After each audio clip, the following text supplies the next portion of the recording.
Здравейте! 31 юли 2023 година край село Търнак. Демонстративен участък с 6 различни царевични култури. Намираме се на парцелата с хибрида МАЗ 300B. Хибрид в ранната част на 300 профал. Искам да обърна внимание на две неща. Първо, потенциала на растението. Ето един типичен кочан от парцелата. 20 реда.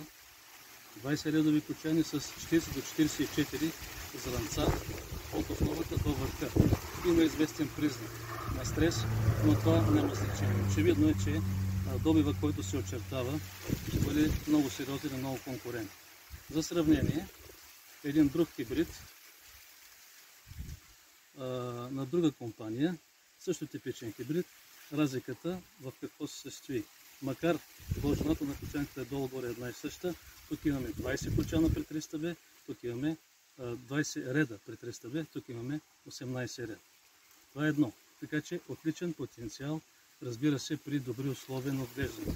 Тук, където се намира в момента, условията са много по-интензивни, т.е. повече валежи има до момента през вегетация. Освен това, по отношение на самата технология.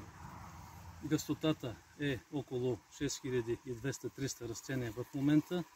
С идбата има внесени около 8 кг активен азот и в фаза 8-10 лист, заради студената пролет и за тормозеното усвояване най-вече на фосфора, но и другите макро- и микроелементи в почвата, има внесена комбинация от два стимуланта. Диана, който е на база хромати, и Фюжен, който е с аминокиселини, фосфор, бор, молибден. Резултата – прекрасно развити растения, наистина има повреди от градушка, но добивът е на лице. 20 редови кочани с над 40 зърна в ред. Това е едно. Второ, какво значение има гъстотата? Този хибрид изисква гъстота поне 6500-6800 растения на дек. Ето, там където имаме тази гъстота, има по един превъзходен кочан на всяко растение. Когато гъстотата е по-ниска от оптималната за дадения хибрид, растенията масово формират по още един, по още два даже кочана, но те в никакъв случай не могат да бъдат сравнени с основния кочан на всяко едно растение.